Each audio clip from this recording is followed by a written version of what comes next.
सभी को नमस्कार। आज मैं आपको ये जांचना सिखाने जा रहा हूँ कि कोई मिंटिंग कॉन्ट्रैक्ट ओपन सोर्स है या नहीं और मिंटिंग कॉन्ट्रैक्ट के लिए अनुमतियां त्याग दी गई हैं या नहीं। इसलिए सबसे पहले ब्लैक एक्सप्लोरर खोलें।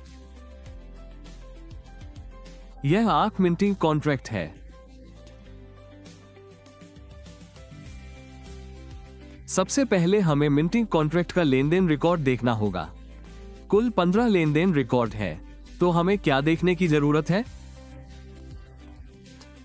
मुख्य रूप से हमें प्रत्येक कॉल रिकॉर्ड में शामिल परतों को देखने की जरूरत है जिसमें उनकी अनुमतियों में कोई भी बदलाव शामिल है। तो आइए सबसे पहले सतह पर दिखाई देने वाले परतों को देखें। कुल 2 पते हैं। एक वर्क डिप्लॉयर है जो 3386 पर समाप्त होता है। दूसरा एक D82 पर समाप्त होने वाला पता है।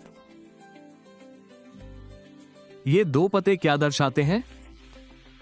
पास एक बार या किसी समय इस मिंटिंग कॉन्ट्रैक्ट और प्रशासक की अनुमति थी।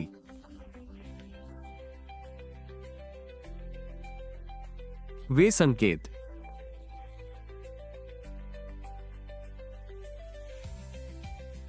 इन 2 परतों के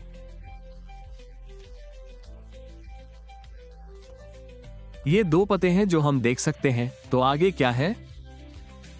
इन 15 कॉल रिकॉर्ड्स में 2 से अधिक पते हो सकते हैं। हमें प्रत्येक कॉल रिकॉर्ड का हैश मान जांचना होगा। हमें इसके सभी कॉल रिकॉर्ड्स में जाकर यह देखने की जरूरत है कि कोई अन्य पते शामिल हैं या नहीं। और यहां पता शामिल है। चलिए फिर से पथ को देखें। जाकर पथ को फिर से देखें। हैश मान खोलें, फिर इसे यहां खोलने के लिए क्लिक करें। आप यहां शामिल पते देख सकते हैं। ये शामिल पते हैं 35 386 उपलब्ध है और एक 7E08 भी है। चलिए 7E08 को भी कॉपी करें और इस पते को नोट करें। मैंने इसे यहां दर्ज किया है। आइए देखें कि क्या कोई अन्य पते हैं। अगर अन्य कॉल रिकॉर्ड्स में कोई अन्य पते, कोई नया पता शामिल है। एक और D616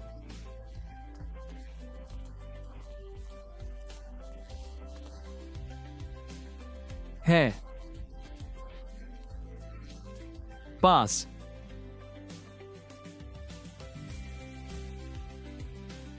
इन हैश मानों में से प्रत्येक पर क्लिक करना होगा। कॉल स्थिति की जांच करने के लिए पते की मैंने पहले ही सभी 15 परतों को देख लिया है। वास्तव में केवल ये 4 पते ही इसमें शामिल हैं। इसका मतलब है कि इन 4 परतों के पास एक बार कुछ अनुमतियां थी। इसलिए हमारा मुख्य कार्य यह सत्यापित करना है कि इन 4 परतों के पास अभी भी कौन सी अनुमतियां हैं और क्या उनके पास अभी भी कोई अनुमति है। हम इसकी जांच कैसे करें? हमें अनुबंध के बैकएंड को देखने की जरूरत है। यह एक मिंटिंग अनुबंध है। सबसे पहले मिंटिंग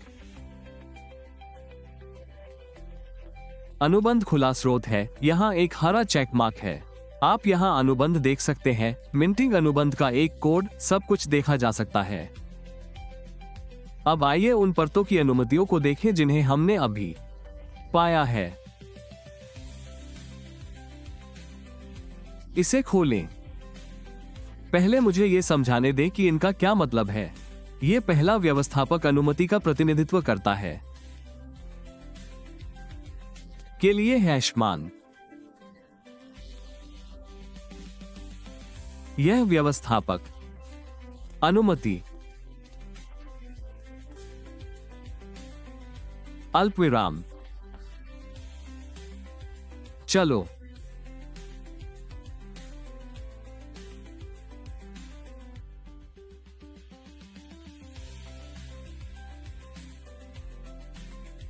चौथा, यह उस क्रेता के लिए है जो एक निश्चित भूमिका का प्रबंधन करता है।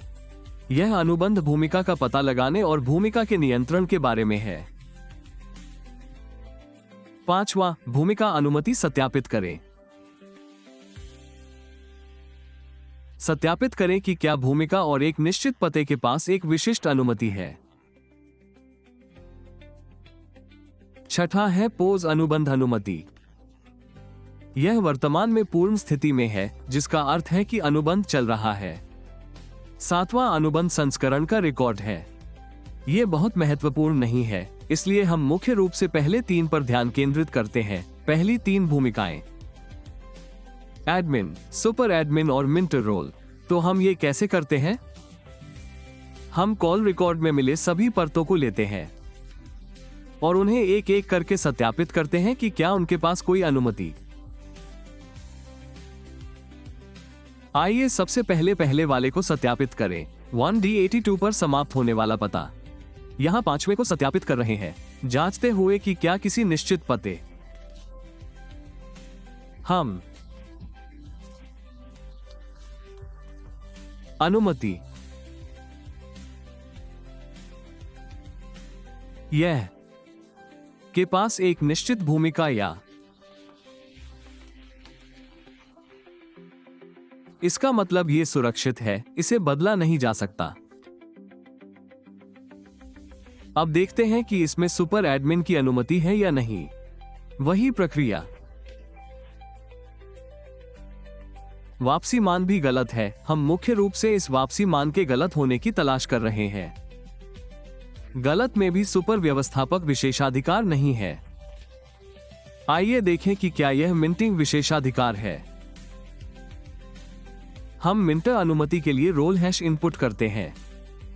वापसी मान भी पहले की तरह गलत है। 1D82 में समाप्त होने वाले इस पते में इन 3 भूमिकाओं के लिए अनुमति नहीं है। फिर हम दूसरे को सत्यापित करते हैं। 3386। यह पता मिंटिंग अनुबंध का परिनियोजन पता है। अल्पविराम। इसलिए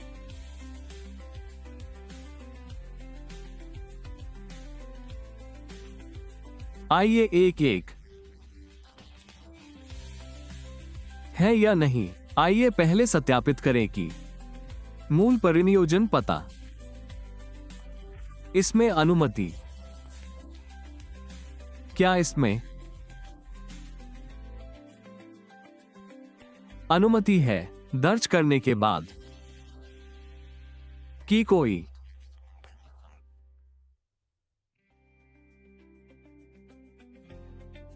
मिंटिंग अनुमति नहीं है। इसका मतलब यह है कि पहले 2 पते जिनके पास कभी व्यवस्थापक अनुमतियां थी, अब है कोई अनुमति नहीं, उनके पास बिल्कुल भी अनुमति नहीं है। बिना अनुमतियों की स्थिति, बिना अनुमतियों की स्थिति। अब तीसरे पते को देखते हैं।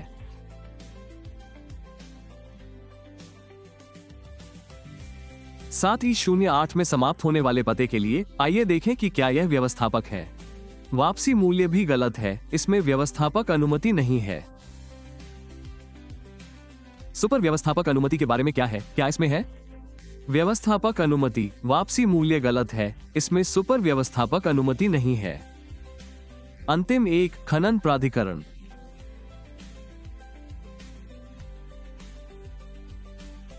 ठीक है, यहां वापसी सही है। यह सही क्यों लौटता है?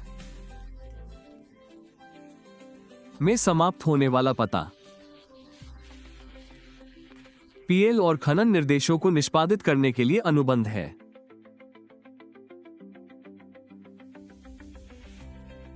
जब बॉन्ड की खरीद होती है, अर्थात पील एलपी असेंबली निष्पादित करेगा और ईएम पते पर खनन के लिए आवेदन करेगा। 7E08। जब बॉन्ड की खरीद होती है तो जो सामान्य और तार्किक है,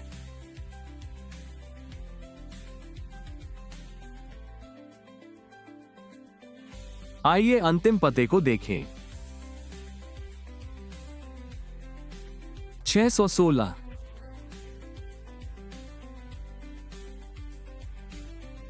आइए पहले देखें कि क्या इसमें व्यवस्थापक अनुमति है। गलत है, इसमें व्यवस्थापक अनुमति नहीं है। अल्पविराम।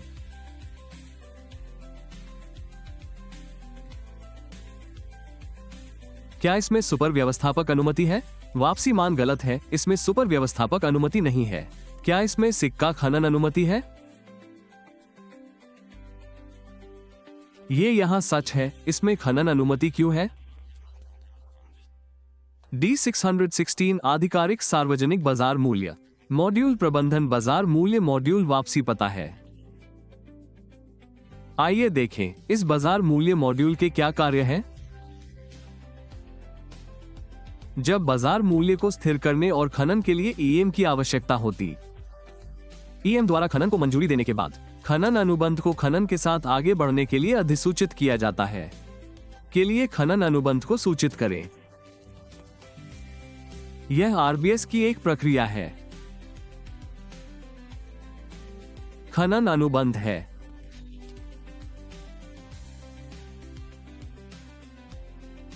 उपरोक्त विवरण के आधार पर है।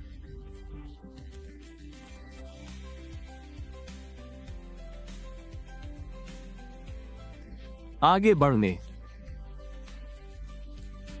रहे।